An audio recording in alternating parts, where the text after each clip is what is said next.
AV in your ears, that's Ambush Being, giving you this audio visual down the most interesting street in the world. With my boy Steve, Fascination Street, you already know, let's get it. When you whip in the Fascination Street, what do you... This is Brian Bonsall, and you're listening to Fascination Street Podcast.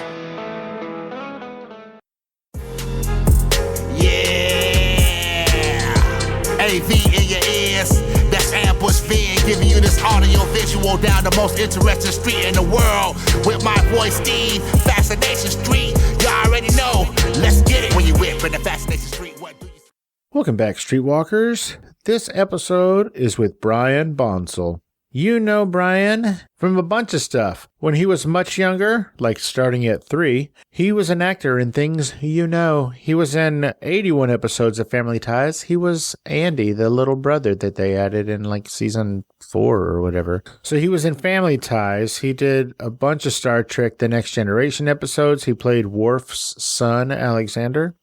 He did a bunch of movies and a bunch of TV shows and commercials and all that stuff, but the biggest thing he did that made the most impact in my household was a movie called Blank Check. He was the lead in that movie, and my son and I watched that movie 50 to 75 times. That movie was nonstop playing in our house.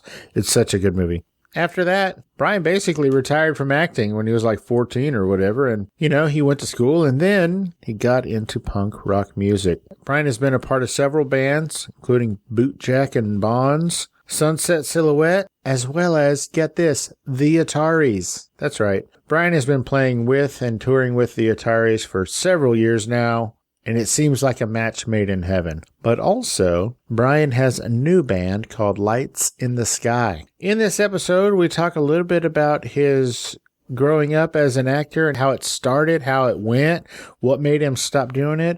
And he tells fun stories from behind the scenes of, you know, Star Trek, Next Generation, Family Ties, of course, Blank Check. And then we talk about his music. We talk a little bit about the Ataris. We talk some about Sunset Silhouette and his new band Lights in the Sky. Brian graciously lets me play one of his songs from Sunset Silhouette, as well as, at the time we recorded this, the newest release of Lights in the Sky. I had a blast talking to Brian. Hopefully he will come back because I feel like there's so much more we could talk about. But for now, this is my conversation with actor, musician, husband, father, and super good dude, Brian Bonsall. Prepare to be fascinated. Prepare to be fascinated.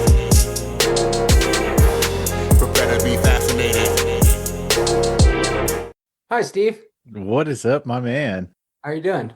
I am fantastic. How are you doing? Doing good. Who's that behind you? Oh, Sabbath. Makes sense. Yeah, we got Sabbath and MXPX, sure. MXPX, a show poster we played with them, and it was on my birthday one year. How kick-ass is that? Yeah, man, they were, you know, one of my favorite bands growing up, you know, and Sure. so joining the Ataris crew and then getting to play just endless shows with them has just been, I don't know, mind-boggling. Yeah, to say the least, right? It's hard to realize it's real. So that was on my birthday, and they all, you know, signed it for me, and that's Face to Face, which was like my first punk show ever when I was like 15. That's fucking cool. I love your office, dude. That's awesome. Thanks, man. I love your office. You got some cool stuff, and you got thanks. your podcast banner. Got to have some pictures behind us, right? Yeah, we got to have something, right? This is, it's actually a canvas painting that a local street artist did for me. Nice. And what's crazy is he just used cans of spray paint. That's rad. There was no drawing. There was no pen. He just pulled out cans of spray paint. I'm just like, I was amazed. It's always crazy. You know, I have a lot of tattoos because I grew up with a lot of friends that like to draw and love art. So I let them start drawing on me. But I would see them do these murals and stuff, you know, with spray paint. And then, you know, and they make it look so easy. And then I go to try to spray paint something and it's a mess from the start. I'm like, how do they do this? Yeah, it's ridiculous. I remember a while back I tried to spray paint something and it just looked like it looked like Well, like a candy apple or whatever. Like it was just dripping. It looked all Yeah, shitty. It looked like yeah, the side of a Maker's Mark bottle. I'm just like, what yeah. the fuck is wrong And with me?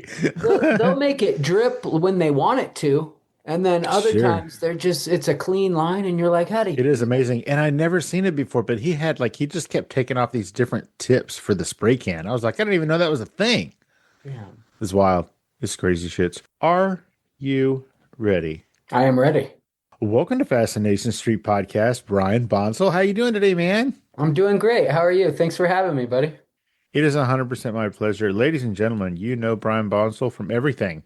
Whether it's Family Ties, Blank Check, Star Trek The Next Generation, The Ataris, Bootjack Bons, Lights in the Sky, or even Sunset Silhouette. You know this dude. He's been everywhere. So we're going to talk about most of those things. But first, All right. Brian, what I like to do is I like to start from the beginning. It helps us understand how the guests got from where they were to where they are. So where were you born and raised, man? Where'd you grow up?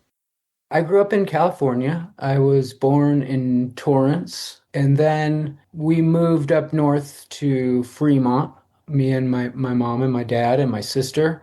And we lived in Fremont near San Francisco. My sister's 4 years older, and my mom had got her into some modeling and stuff like that. So we would take the BART. The Bay Area Rail Transit, Uh-huh. something like that. Something like that. We would take the BART into San Francisco so my sister could go on interviews. And, I was 3 years old at the time, 2 and 3 years old. So that's how life started. When I started waking up to life, that's what we were doing. So you're what, 3 years old at this time, something like that? I was, yeah, yeah. And you just poked your cute little head in just to see what was going on. You're like, where did my sister go? Yeah, yeah. So she was in an interview. I'm pretty sure it was a teddy bear commercial. I wanted to see what she was doing in there. So I don't know if I snuck off from my mom. I doubt my mom would say go in there. So I think I snuck off. We'll go with that. But I snuck off and I poked my head in the door, and they, saw my bowl cut and saw me and ended up changing the part to a boy. And I got the part for that. Luckily, my sister, she wasn't really into the whole idea anyway. She wasn't really into modeling and acting so much. Like, she did acting classes and all that, and her mind was somewhere else at the time. So I did that role and did another LA Zoo commercial. Now, wait, hold on. When you say a commercial for a teddy bear, are we talking like Care Bears, Teddy Ruxpin? Like what?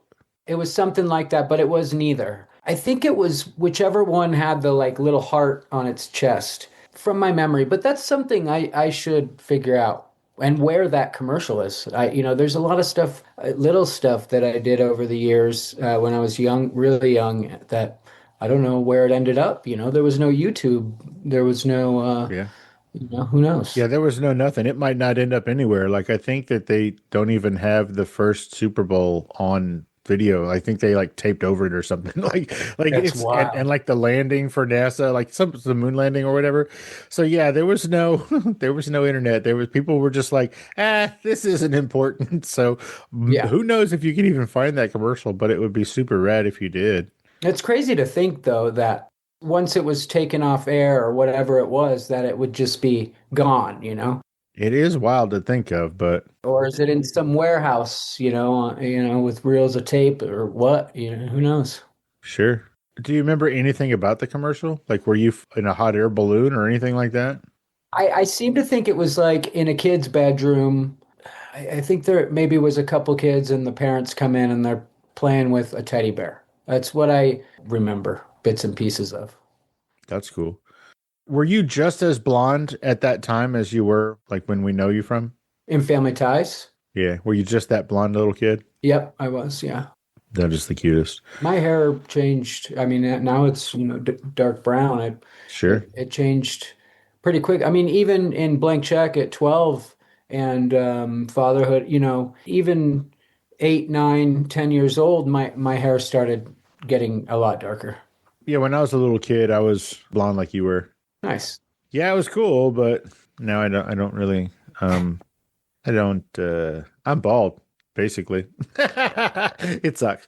So So you're a little kid, you're doing this thing, and I'm assuming you're having fun, or you wouldn't have kept doing it, right? You were enjoying yourself. I did enjoy it. I really, I enjoyed the attention, especially with, like Family Ties. That was a show that my family watched before we ever knew I was going to be on it. And my family would get together. Obviously, I was super young or not even born yet at the time, but they would get together and all watch it in the living room. So, but yeah, I definitely took a liking to the attention right away.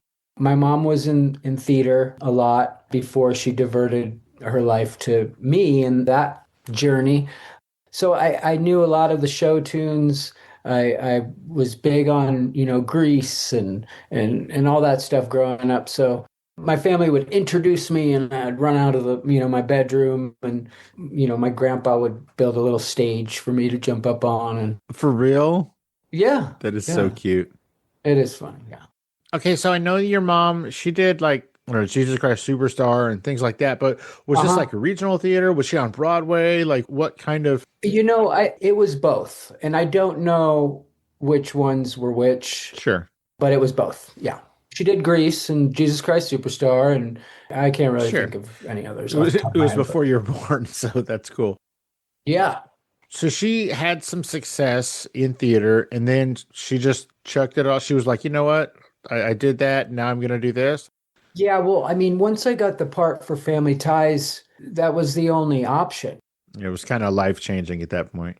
It is life changing. Yeah, I mean, 0 to 100 in no time because you're rehearsing all week, every day of the week, and then the live audience comes on Friday, and then sometimes you're even in there on a Saturday for overdubs or whatever for that episode, that you just performed for the live audience. So sometimes it was 6 days a week, and then Sunday comes and you hope that, it's your day off, but that's not even always the case. So Oh, cool. So you started acting when you were basically 3, and you stopped acting when you were roughly 14, right? yeah, that's correct. Did you stop because you got burned out or because your family moved to a different state? I think it was a combination of both for sure. We moved to Colorado. My last couple things were Blank Check and then Lily and Winter with Natalie Cole. And we moved here to Colorado, and I wasn't really fully at the, Macaulay Culkin point where I was just picking and choosing everything I wanted and saying, no, no, next, I was almost there, but it was like I was still having to fly back to LA all the time. We were filming auditions with a huge VHS camcorder, and Sure. You look like a newsman. yeah, and the thing is I was in and out of so many schools growing up because, you're tutored on the set, but then I would beg to go to a school and my mom would find me one, and then I would get a big part and have to leave. And the schools don't like that. They're like, no, you can't leave for 3 months and just come back like nothing happened. So I was in and out of so many schools and, some behavioral issues too as I got older. So once I moved to Colorado and started going, to a normal middle school for 1 year and then was into the local high school, I made friends. I had what I wanted, to be normal. I don't know, finding music, all that. My wants and needs changed drastically. And flying back and forth and making videos and going out there just for an interview and all that, it got exhausting. So we're going to bounce around all over the place. That's cool. But I got to know. So like a lot of your schooling is on set with tutors and I assume Hmm. other kids on the lot, right? Maybe the Yeah. Golds or somebody. I know that very well. Yeah. Like Missy and Tracy and there's another one? Jesse. Jesse, there you go. Yeah. Yeah. When you moved to Colorado and you start going to a regular public school, did everyone already know who you were? Was everybody in Colorado like, holy shit, that's that kid from that thing? Or were you able to slide under the radar and kind of act like a normal kid? No, it was first day of 8th grade when I moved here. Everybody knew right away. So what do they know you from? Blank check? Blank check mostly. Yeah. Was it hard to kind of get around that? Yeah. Like you're the most famous person in your school and you're brand new. Like, was that hard? Yeah. And it was every time I'd do it. There was a couple schools I went to, before that, in LA, the Oaks in Hollywood and Laurel Hall in North Hollywood, where other actors and kids of actors went, like the Olsen twins. I went to school with them. Obviously, they were quite a bit younger than me, but, that's just one example. Are they? I think they were in third grade or something when I was in seventh grade. Oh, okay. Wow. Yeah, All something right. like that. I guess I thought they were older. Yeah. Kirsten Dunst went to that school, and I'm trying to think of other cool ones. But, those schools were a little easier and more accepting than the public schools. But there was still this yearning. I wanted to be in a public school, just a normal school and not in uniforms and all that stuff. It's funny you mentioned uniforms. Did you go to military school? I did. I'm sorry. Let me rephrase that. Were you forced to go to military school? I was. What happened, dude? Why did they make you go to military school? Well, ninth year, starting high school, was a little strange for me because I went to the first half of high school here in Colorado, and then I really wanted to live with my dad. And was he back in California still? He's actually was back east at that time. Okay. Because after we moved from Colorado, he stayed in California for a little while and then moved back to where he was born, which is Wilmington, Delaware. Okay. So where was your sister in all this? Was she with you all the time? Yeah. Okay. Yeah, she was with me all the time. Yeah. So ninth grade was just a little strange because I went to the first half here in Colorado, and then I really wanted to go live with my dad. And I went to live with him for the second half of ninth grade. And I don't know, maybe I kind of just took a little advantage of his kindness, and I was kind of ditching school a bit and maybe some LSD and stuff like that. So, my mom was like, come back, visit for the summer, and then you can go back to your dad's or whatever, or something like that. And, after coming back for the summer, then it was like, well, we want you to go to a military school. So when you came back for the summer, were you just misbehaving while you were with your mom as well? A little bit. We lived way up in the mountains, so I would either ride my bike down, and I mean like 7 miles up in the mountains. So I would ride my bike down, but there'd really be no way to get home because I wasn't driving or anything. Yeah, and it's not exactly easy to ride a bicycle up a seven. No, it's not. It's steep. So yeah, I would go down in town and stay for a couple of days and stuff like that. And stay for a couple of days? Well, I at friends' houses and stuff. I had this yearning of independence, and so it was basically like, hey, we're gonna let you pick the military school you want to go to. So we're gonna go on a road trip. Good news, bad news. Yeah. And by that time, I had just gotten my driver's permit. So I basically drove myself to Missouri. We went and looked at like 4 different schools. One of them I didn't go to, but it was the military school from Child's Play 3. That's not scary at all. Yeah, Kemper. It was that actual military school we went to look at. You shadow another cadet while you look around, and he was like, no offense to Kemper, maybe they're great these days, but he was like, you don't want to come here, the padlocks on the doors, and so and I'm like, So I did not pick that one, but I went to Missouri Military Academy in Mexico, Missouri. I still keep in touch with a lot of people I met. Oh, really? Yeah, I only went there for 1 year, but just the other day I was hanging out. I was at a random birthday party from my son's friend, and another friend from military school just happened to be there, was friends with them. I had no idea, and we figured it out, and so now our kids are hanging out, and we don't live far from each other, and there's others I keep in touch with, so. That's really cool. What a blast from the past. Yeah. I mean, a lot of time has passed, and I'm sure both of you look a lot different than you did when you knew each other 30 years ago. That's very wild. True. Yeah. Hey, Streetwalkers, here's a word from our sponsors. Hey, Streetwalkers, here's a small clip of my new favorite podcast. It's called Party Nerds Popcast, with recent previous guest Robert Carradine and his buddy and co-host Richard Gabai. This clip is from their episode with the great John Carpenter. Check it out. First time we worked together was on body bags. And the penultimate moment in that story for me was to have the lift for the automobile come down and squish me. you were trying to figure out how to do that without actually squishing me. And then I came up with an idea. Why don't we get a couple of those cinder blocks over there, and I'll just lay down, and you get your guy with the Hudson sprayer to spray a bunch of blood out like I got squished. Do you remember that? I remember what you're talking about. See, I wasn't so concerned about how to do it. I just wanted to drop it on you. But, you started talking about how to survive that shot. I remember it clearly, Bob. We were out there in the middle of nowhere. Yeah.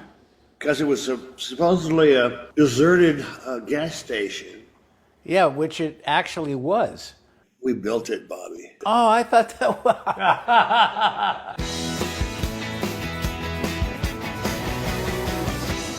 Again, guys, it's called Party Nerds Popcast and is available everywhere you get podcasts. Let's get back into it. Again, we're going to bounce all over the place. Okay. Now, earlier when you were talking about sort of the height of your career where you weren't exactly Macaulay Culkin getting to pick your roles. Yeah.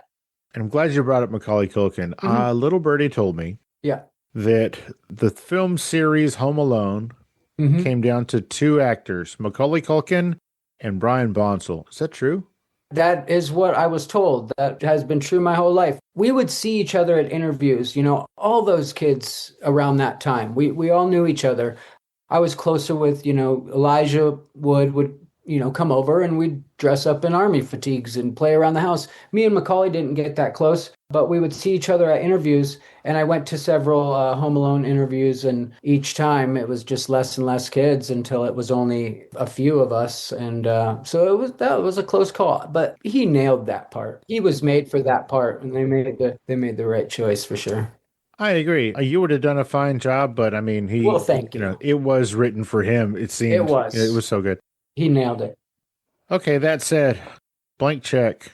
Yeah. Look, I know you're in Family Ties. That's great. You're in like 81 episodes of Family Ties. That's fucking fantastic. More power to you. That's amazing. I loved it. I watched every episode. I never missed an episode of that show. Nice. Star Trek The Next Generation. You played Worf's kid, Alexander, in like 7 or 8 episodes or something like that. That's right, yeah. Fantastically done. You're the man. Thank you. But the most life-changing thing that you have done, and by life-changing, I mean it has affected my life. Yeah. Is blank check. Right on. My son is 33 in December. Nice. About a week after you will age up. I was going to say December. It's actually exactly a week. Nice. You have my sister's birthday, and then 1 week later is my son's birthday. That's super cool. So my son right now, he could, if I included him on this Zoom, first he'd freak out because he'd be wondering why I did that. But he could recite every line of that movie. We probably watched that movie together 50 to 75 times. Like, that movie is outstanding. It's not just a kid's movie. It's got a lot of fun for the adults. Totally. It's got great actors in it. Yeah. The gentleman who played your driver, I can't remember his name. God rest his soul. Rick Dukeman. He was amazing. He was also in, I think, the Burbs. Yep. And he was in Groundhog Day. And just that's right. Great movies. He was a really good that I still watch. Oh, yeah, for sure. I need to know more about Blank Check. Obviously, it was fun working with Karen Duffy. Yeah. I don't know what she was doing at the time because I was busy raising a kid. I don't know if she was still on MTV, if she was still doing the Charlie Girl stuff. I don't really know. All I know is that the biggest thing she ever did in my house was Blank Check. Yeah. Give me some fun stories about that film. And I'm also blown away that you said it was one of your last acting projects. That's insane. It is. Blank Check was a blast to work on. Everybody was awesome to work with. Karen Duffy, she's just an amazing person. It can be hard being a kid and working on this stuff. And sorry to jump over to Star Trek, but just it's a good example of, if you work on Star Trek and you're a kid, you're working with a whole bunch of method actors who are in their character all the time. And to a kid who's learning about... Wait, hold on. They even, when the cameras are off, they're still, Worf is still acting like Worf and... Yeah, for the most part. Interesting. Yeah, okay. I think a lot of those actors even go home doing that sometimes, or depends how intense their role is probably, or just their approach to acting. Sure. So being a kid and being in that environment, that has to be explained to you because, while once in a while Michael Dorn would, break character to joke around with me a little bit. Wait, that guy has a sense of humor? He does, yeah. Oh, good. Yeah. That makes me happy. Yeah, yeah. No, he's a great guy. But for the most part, a lot of those actors wouldn't. So it can come off very strange to a kid. But everybody on Blank Check was super awesome to work with. Karen Duffy was just always a joy to work with. She was with Whitfield Crane at the time, singer of Ugly Kid Joe. No kidding. I really looked up to that band a lot, and Sure. that song that had just come out, so they just blew up. I don't really remember meeting him, so I don't know that he was at the set much, but maybe I did see him. But no, everybody was super fun to work with. Rick was just amazing. You were laughing all the time working with him because he was like his characters in those movies. He cracked the funniest jokes. And when the director would say action, he would just continue, doing what he does and improvising a lot until they find the perfect take. And he was just funny. And his family were really wonderful too. And we definitely spent time with them and going to his house and on a, more personal level, following the movie and connections we had, made. The one thing about Blank Check, people always want to know about playing on all those toys and all that stuff. And, while it was a blast, it was also obviously an insurance hazard. It wasn't like just have at it all day sort of thing. And the virtual reality wasn't real. It was just a shell. And so it was all acting to make it seem real. But the movie, I don't have a bad memory from. I guess the worst probably memory I have is we filmed it in Texas. And Where? We filmed it in Austin and Dallas. Get the F out of here. Yeah. So the big house was in Austin. I'm 61 minutes from Austin. Nice. I get tagged in a lot of posts and pictures of that house. And now it's just covered in vines. It looks like a big bush. Interesting. But that house has some crazy history. There's been some secret political meetings there. In Austin? In Austin, yeah. Okay. Yeah, it took place in Indiana, but it was in Austin. And then the fountain scene and some of the other scenes were in Dallas. Riding in the limo, hanging out the top and all that, that was in San Antonio. Shut your mouth. That was in San Antonio? Right in front of the Alamo, yeah. That's where I am. All those shops and stuff right by the Alamo, Yeah. that's where we filmed that stuff. Son of a bitch. Really? Mm-hmm. So if you go pause it, you can see all those shops there. And, those are the hotels we were staying in right there, too. Oh, you're going to love this. Since you're a musician, I'm going to interrupt you. Mm. I think it's the Gunter or the Emily Morgan. I'll have to text you and let you know which one it is. But one of those hotels, are you familiar with the blues musician Robert Johnson? They made that Ralph Macchio movie, Crossroads, about him. Oh, I know what movie. Okay, so yes, I do. Yeah. Yeah, so Robert Johnson was a black Southern blues guitarist, like one of the original ones. Like, he made a deal with the devil to be so good at guitar or whatever. Yeah. It was one of those hotels, maybe the one you stayed at, that he wrote half of the songs and recorded half of the songs that he's famous for. Little music history. Nice. Was it like one stay, or he was like, I like the songs I'm writing here, so I'm going to go back? Back then, it wasn't really a whole studio setup. He just sort of, I guess he brought in some recording equipment or whatever, and he just kind of fucked around in that hotel for a week or whatever, and he came up with a bunch of songs. Cool. Dude, I can't believe that was in San Antonio. I'm blown away. That is so wild. Yeah. The scene where I pop out of the sunroof of the limo, and there had to have been some other scenes filmed right. I would Yeah. imagine, yeah. I think we might have done some shots at a Sharper Image actual store that they had there, where that scene where I'm That makes sense. shopping for all the stuff and dancing, and it's the like music montage thing. That I think that was in San Antonio too. That's fantastic. Yeah. Real quick story about San Antonio and Yeah. downtown. You've seen E.T., right? Yes. Love it. The gentleman who played Elliot, Henry Thomas, Yeah. he lived in San Antonio. He's from here. And his very next movie after that was a movie called, I can't remember it, but it was a movie where he he accidentally got handed like an Atari video game cartridge, but it was like a secret spy all the spy information was on it. Okay. There was casting calls to, because he was a little kid, so he had a bunch of friends. And so me and my sister went down to the casting call to be, considered as some of their friends. They were casting in a hotel. And when we walked in there, it was fucking bonkers. Was it? There was like 200 kids in the lobby. Yeah. It didn't seem like there was any parents. Like kids were jumping and running and playing on the furniture and just going buck wild. And so when it was our turn, Yeah. the casting director people just kind of said, like, they yelled at us. They're like, you get in that room and do your, like, I was like, whoa. Yeah. So I'm assuming if your experience was like that when you first started, you would not have been an actor, just like me. It's funny you say that because that whole situation right there has so much to do with who gets parts and who doesn't. Like when I was trying out for Family Ties, it was 2,000 kids or something total that tried out or something like around that, if I'm correct. And so you would go to these interviews and like you said, it's kids running around. Some are crying, having tantrums. Others can't sit still like normal kids, And the thing is they're watching all those kids and they're seeing, who's calm and collective. And once you're in that interview, like with Family Ties, it's walk forward and back, left and right, make sure you can take direction, and speak clearly or whatever your role is going to be. And that's what they're looking at, So if you're taking your kid to an interview like my mom did, some people probably won't like this, but she's like, if you sit still, I'll buy you whatever you want after this. We'll go get ice cream, whatever. I mean, they're watching that waiting room.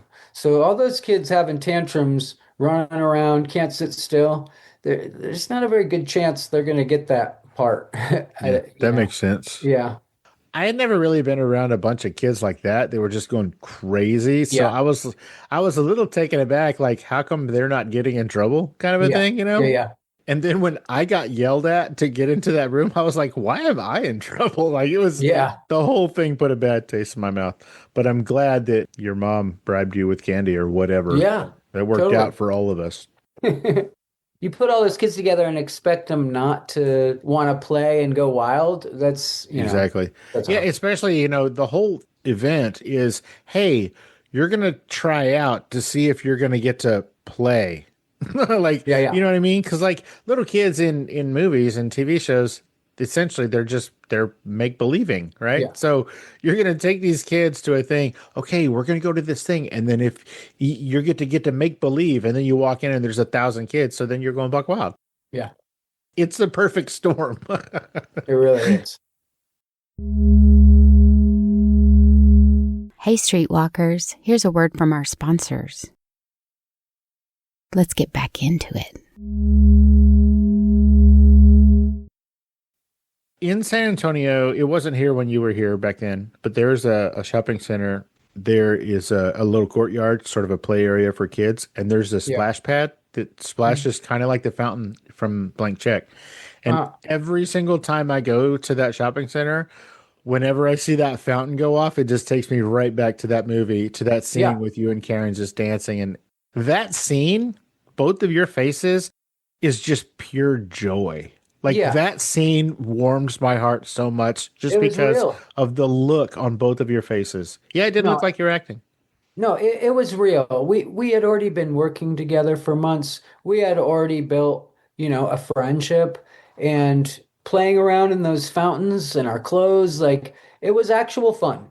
With stuff like that, sometimes you can't act. It has to be genuine, So I remember that vividly. It was in kind of a courtyard like you're speaking of, but it was in Dallas near a bunch of, it was like right downtown. Oh, cool. Yeah. I try to stop by those spots when I'm touring and stuff. I try to stop by and kind of reminisce stuff. It's been some years now. It was like 4 or 5 years ago, but I did go by where that fountain is, and I have, seen the Alamo and played at Corova, which is a venue like right around the corner in San Antonio and stuff. The next time you're down here, holler at a fat kid. I will, for sure, man.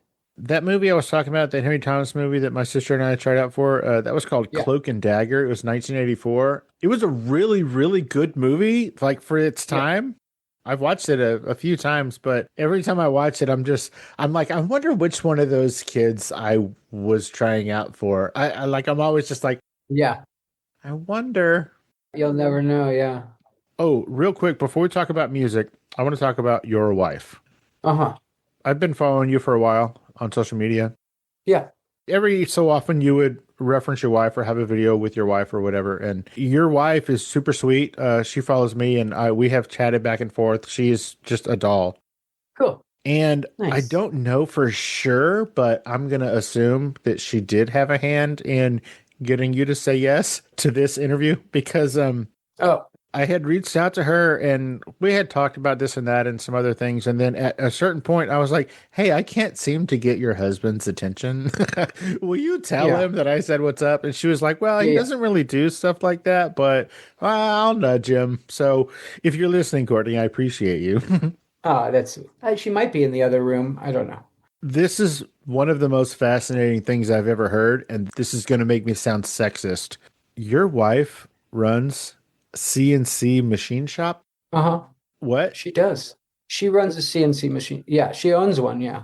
That is amazing. Yeah, it's pretty cool. It was passed down in her family from her dad. We're kind of in the midst of selling the shop because she just wants to focus on other stuff, but she's amazing. First of all, you brought her up. She is the sweetest. Mm-hmm. I love her so much. She's a wonderful mother to our son and a wonderful wife because she has been through some ups and downs with you, my friend. She has. She's got you. She's got your back. She's awesome. Yeah, no, I couldn't be more grateful for her. But that shop, it was taking 7 days a week, 12 hours a day, and missing all our son's milestones. And it came to a breaking point for her. And it became too much. I support her decision there.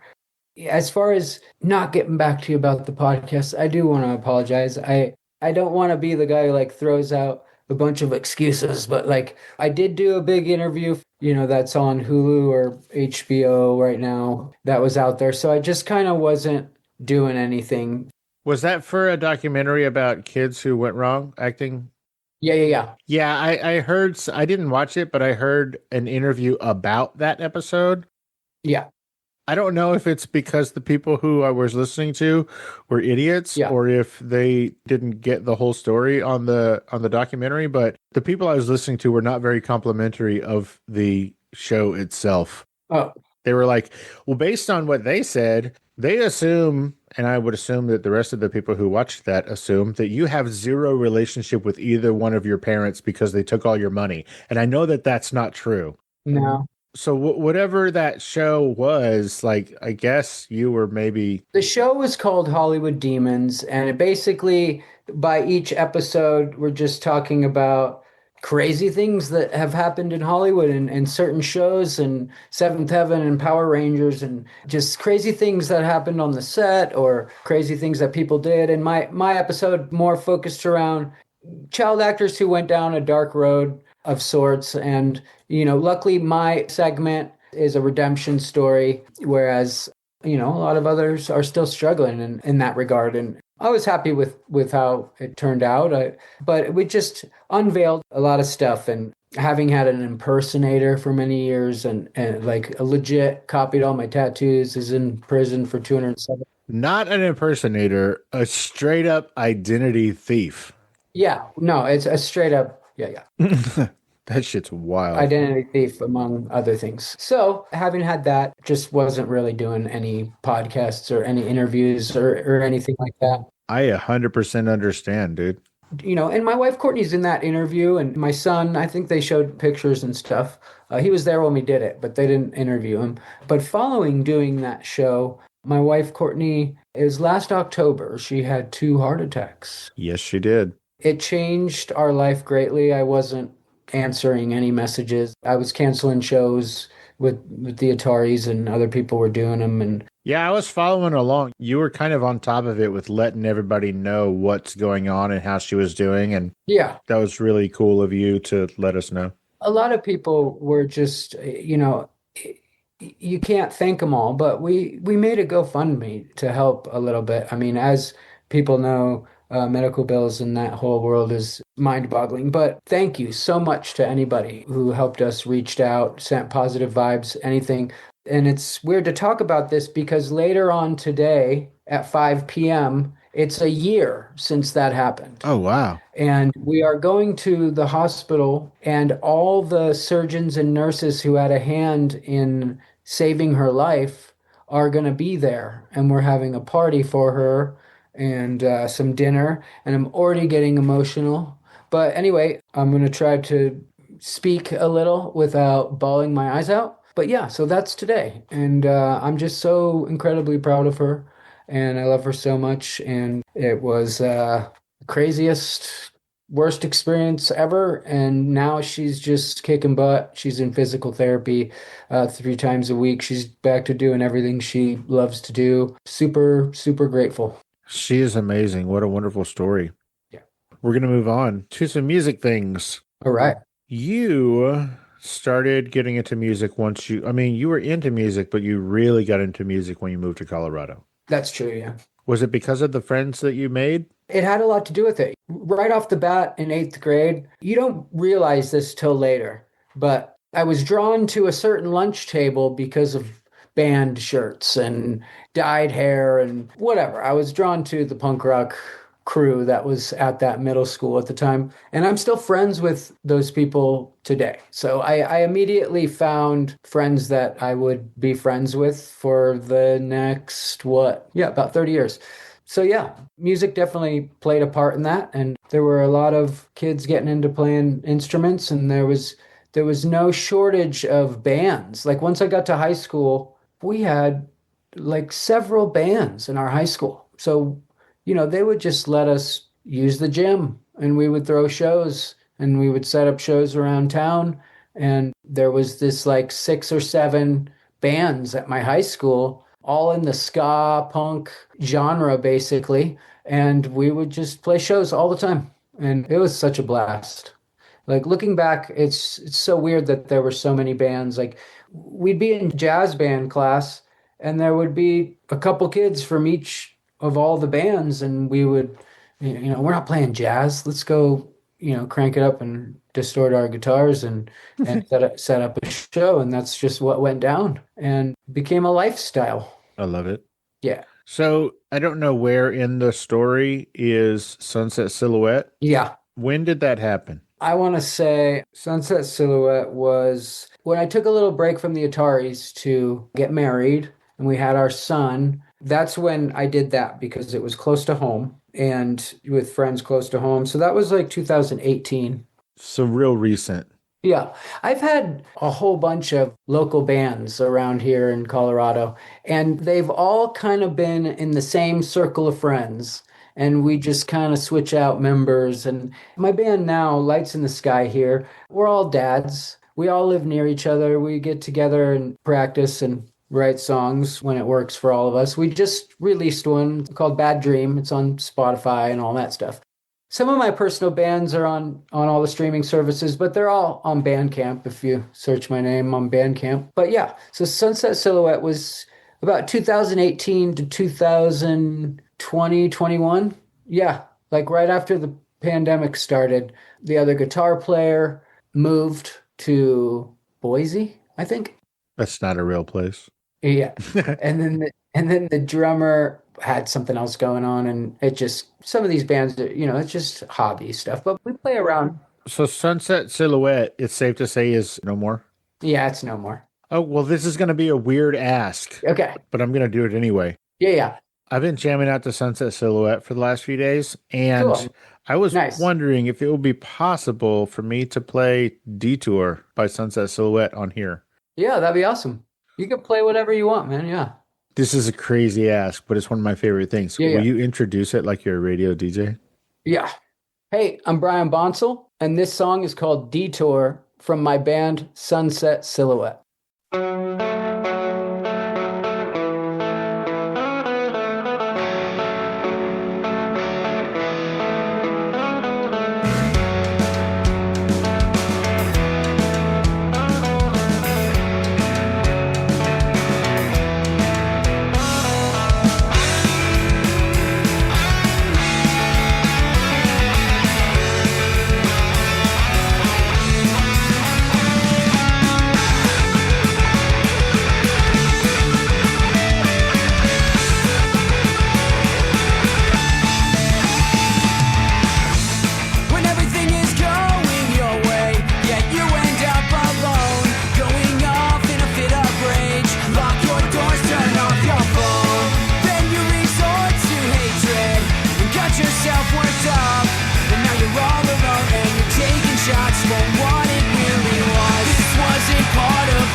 wasn't part of the plan.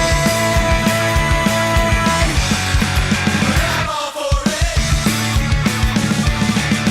This world is dark enough, staring straight at the sun. This wasn't part of the plan.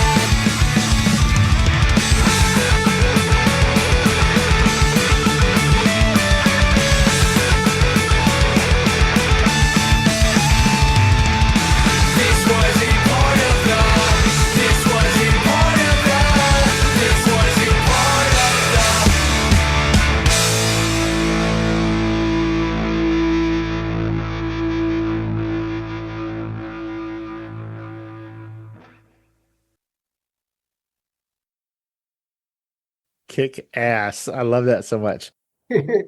Okay, Chris from the Ataris, he reached out to you and said, hey, Yeah. do you want to join us? Now, was he saying, do you want to join us on tour or do you want to be part of the band? Which was it, or both?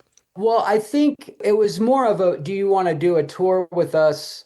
And then for his sake, playing it safe, saying, do you want to do a tour with us to make sure I'm not some nutcase or can't play the parts? I would hope that's probably, it was just a tour. And then that turned into, I can't count how many tours and hundreds of shows at this point. Is it safe to say you are part of the Ataris? Yes. Okay.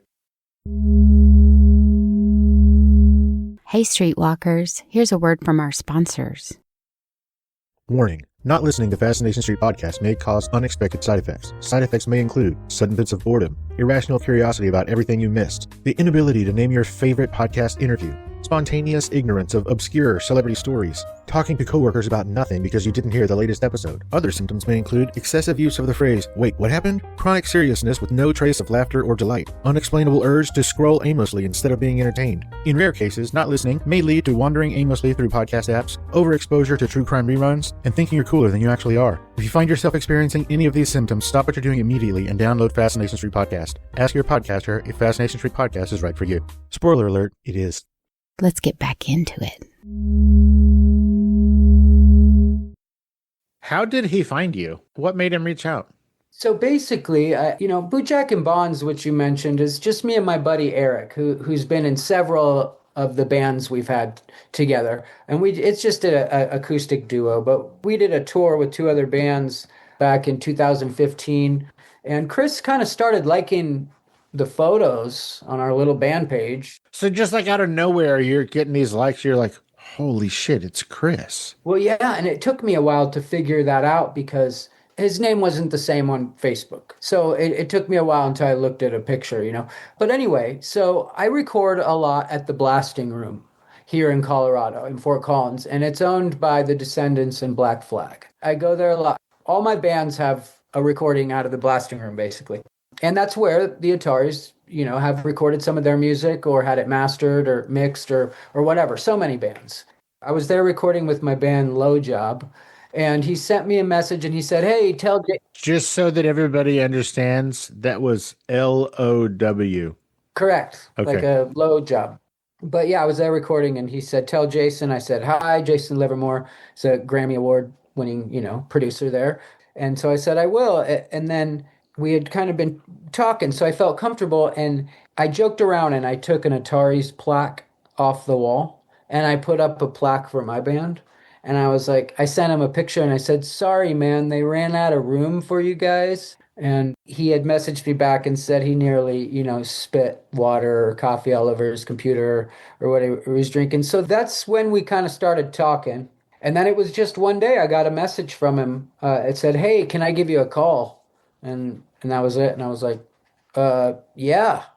He didn't beat around the bush. He called, hey, this is Chris Rowe. He said, I was wondering if you had any interest in playing guitar for a tour. And I just immediately said yes, And like you knew all the songs. You've been a fan of theirs forever, right? I was, yeah. I didn't know them as well as I do now, but you're right, I did. And it came a lot easier because of that. But yeah, so I was jumping up and down in the hallway and my wife's like, what? And, and he's just giving me a few details and the rest is history. That first tour was with Screech and Weasel and the Queers and some shows with Unwritten Laws. I had done one tour in my life with that acoustic project. I had played hundreds of shows but I just hadn't left the state to play music because I just never took that step to jump in the van. So joining the Ataris at that time, it was 0 to 100 in no time. That first tour was 63 shows. Wow. And there's only 50 states. So that first show was like 63 shows. And then following that was just bucket list after bucket list. The whole Warped Tour 2017, we spent 3 months in Europe. We played Russia, Moscow, St. Petersburg. It was just jaw-dropping, constant, like, how did I get here? This is wild. But then also, do I have a home? Like, I've been gone for a long time. What does my wife look like? Yeah, no, it's crazy times. So, where we're at now is like, the pandemic changed a lot. And it changed a lot for Chris because he did get really sick. So, and he was in the hospital and it spooked him. And I don't blame him. From COVID, he was in the hospital? Yeah. Oh, wow. So that changed a lot. And the Ataris nowadays is more festival shows, 3-day weekends. We're not in the van anymore. Right. Did you guys do the When We Were Young tour? Did you? Yeah. Or you did? In Vegas or wherever it is? Yeah. That was insane. That was the biggest show I've ever played in my life. Really? Yeah. That was a sea of people. You looked out, you couldn't really see the end of it. Like you could see. Sure. Did you take a picture from the stage? I did, yeah. Oh, cool. Yeah. Let's see. Somebody took one like right behind me. Let's see if you can see it. Like here's this one. There it is. Holy shit. Oh my God, that's amazing. And then if you look at this second one, like it goes all the way, like it goes forever. Keeps going over there, and there's another stage over there because we were the Green Day stage, and then the Green Day Offspring stage, and then the stage which is connected. It's just 2 stages. Sure. The Blink-182 stage was the one next to us, so it was just and that was at 11 in the morning. Whoa. All those people showed up to watch us at 11 in the morning. That lineup was just pop punk dream come true. It was the Mount Rushmore. It was royalty for sure. Yeah. Scott Russo from Unwritten Law, he's been on my show twice. I bet that dude was a blast to hang out with. Yeah. No, he's cool for sure. I'm not sure if COVID messed it up or if something else messed it up, but at a certain point you were going to do like a sort of small tour thing with previous Family Ties co-star Mark Price. Yes. He was going to do like some stand-up and you were going to do, I don't know what you were going to do. Yeah. I know that kind of got canceled, but did it ever come back? Like, did it ever turn into a thing? No, it didn't. And what's weird is like I had a plane ticket for it and everything too. I wonder where that it's probably gone to. But no, that was a huge bummer. We were going to try something new because it would be a reunion of sorts. And we've done some conventions together where we've had tables next to each other, not with the whole cast, but just me and Mark. And, we were close on the show in those days too. And I would go hang out. I think he still lives there, but it's, he lives up in the Hollywood Hills and with the Morgans, and they're a stunt family, circus, trapeze type stuff. And Gary Morgan, he's been on 30 Seconds to Fame, America's Got Talent, and all those shows because he's just super good at juggling and all that stuff.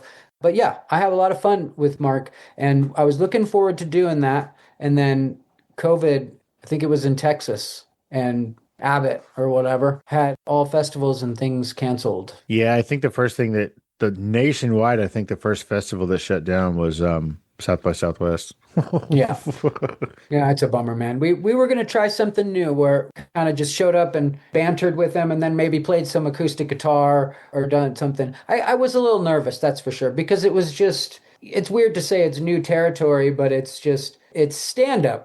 Yeah, it's not like you were going there to do things in front of an audience of punk rock fans. Yeah. You were going to do things in front of an audience of stand-up fans. That's wildly different people. Yeah, exactly, which I've never really ventured into. And it's like filming movies, even a live audience show, like if you do a big screw-up, they show the audience how it works and they'll redo the take, and it's all part of the show. But with stand-up, it's like you bomb. There's no... Yeah, you can't hide behind anybody either. But nerves and being nervous and all that, that's a part of the rush of anything. So you're walking out at When We Were Young and there's 40,000 people or whatever. Like, it's almost so much that it's like, whatever. It's unreal. Yeah, at a certain point, it's just so much that it's incomprehensible. So you're just like, meh. Yeah, because, you can get nerves whether there's 5 people or however many. But that's new territory when it's that many. It's like you said, it's incomprehensible. It's like, it seems unreal. I'm just going to go up there and do what I always do. Yeah, just go do my thing. Yeah. This is the moment I've practiced for. It really is, yeah. I feel like I could talk to you forever because this is so much fun. Aw, well, thanks, man. You too. I appreciate that. Now, your new band, Lights in the Sky. Mm-hmm. First of all, who's in it? Eric Livesay. These are all really good friends. I've had Low Job with Eric. We have Bootjack Bons and do acoustic sets with Eric. And prior to that, for the past 20 years, he's had other bands that my bands have played with. We've just been friends forever. And so he's the other guitar player, and he sings sometimes too. And then Nick Golding is our bass player. He's a good friend too. He was the bass player for Sunset Silhouette. See, like I said, everyone's kind of just shuffles around and we start new bands every couple of years. And he's been in some other notable bands. Reno Divorce is a big Denver Social D type band, rock and roll, punk rock stuff. And then our drummer is Hoel. How do you spell Hoel? It's like Joel. It's Joel. Gotcha. Yeah. He's a great drummer. With Lights in the Sky, we've already gone through a few drummers because our band we're all dads and we're all like, we just do it when it works and people get busy and we have somebody else fill in or whatever. But Joel's been drumming for us for a while now. I think it's been about a year and he just rips and we just recorded a song called Bad Dream that just released on all the streaming services, and we have another one called Finally Something, and we're kind of just releasing singles. We're recording kind of 2 at a time and playing some shows and opening, for our favorite bands when they come through Denver, and yeah, it's just what we're trying to do. Since you have such a network of touring and bands and like you kind of know everybody in the punk scene, does that make it easier for you to be able to open up for fools when they come running through your town? It does. It's awesome. Sometimes I have to push myself to reach out because I hate asking for things. but at the same time, you have to kind of look at it from their perspective and they want that. If they don't, they'll just say no, or if they already have another band, they'll just be on. They can't say yes if you don't ask. Exactly. It takes me getting off my butt and doing it. But yeah, I've got to open for a whole bunch of my favorite bands and then made friends with them. Like I don't know if you know who Teenage Bottle Rocket is, but they're good friends, and I've got to open for them a couple times, and now we all get together and do cover songs and film them. I put them up on my Instagram, and we add in the families sometimes too. Like the kids will play the drums, or I'm gonna do that sort of thing and cover Billy Idol and The Clash and good songs. That sounds like fun. Yeah. I have a recommendation. I would love to hear a punk version of Fascination Street by The Cure. All right. Reason. Cool. I love The Cure. Yeah, go ahead and throw that into the mix, work up a punk version. That'd be amazing. I am going to let you go because you have a very important thing to do later, which cannot be missed for sure. Yeah. So that everybody can kind of get an idea of Lights in the Sky, can I play Bad Dream? Yeah, that'd be great. You could play whatever you want from my music. I appreciate it. That's what it's for. If you go on Bandcamp, Bad Dream's not on there yet, but like all my past bands, it's all free downloads. You can play them, and we just put them on the streaming services, and the money we make, we sell in merch and at shows we play, and it just goes right back into the band. It goes back into recording new songs and stuff like that. And so, yeah. Play whatever you want, and I really appreciate it. Oh, that's badass. I had a bad dream. It was of the worst kind. I woke up sweating, crying my eyes out, and in an instant I learned it was affected my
will you tell everybody where they can find you on social media, and also Lights in the Sky, maybe the Ataris, I don't know, whatever you want, wherever you want people to find you or follow you?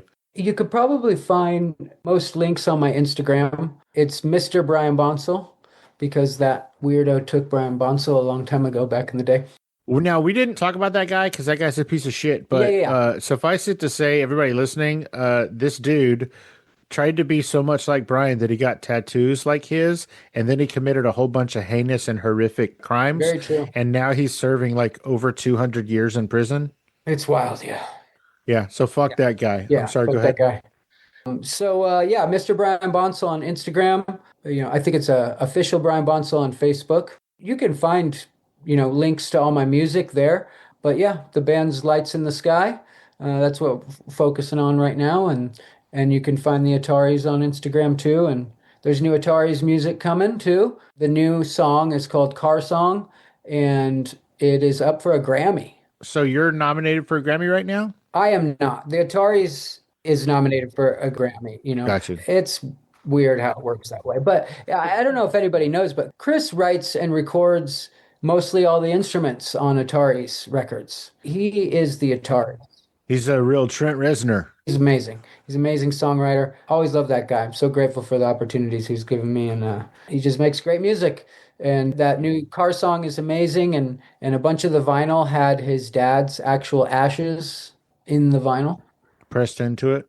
Yeah. There's another EP coming and then a full length really soon. So look out for that stuff too. So does that mean that there's going to be a tour?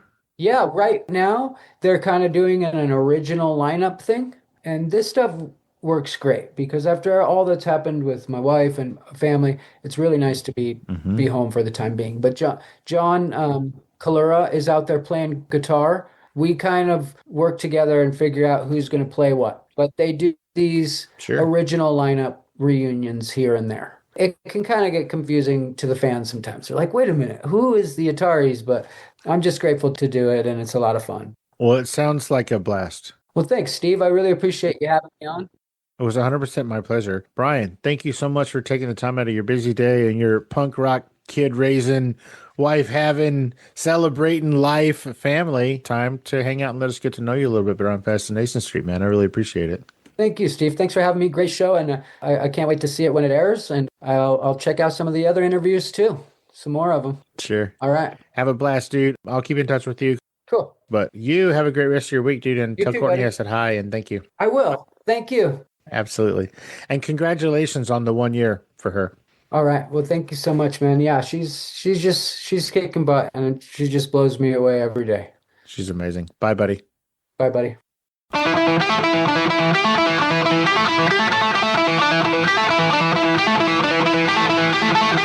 Opening music is the song FSP Theme, written, performed, and provided by Ambush Vin. Closing music is from the song Say My Name off the 2021 album Underdog Anthems, used with permission from Jack's Hollow. If you like the show, tell a friend. Subscribe and rate and review the show on iTunes and wherever else you download podcasts. Don't forget to subscribe to my YouTube channel. All the episodes are available there as well. Check me out on Vero at Fascination Street Pod and TikTok at Fascination Street Pod. And again, thanks for listening.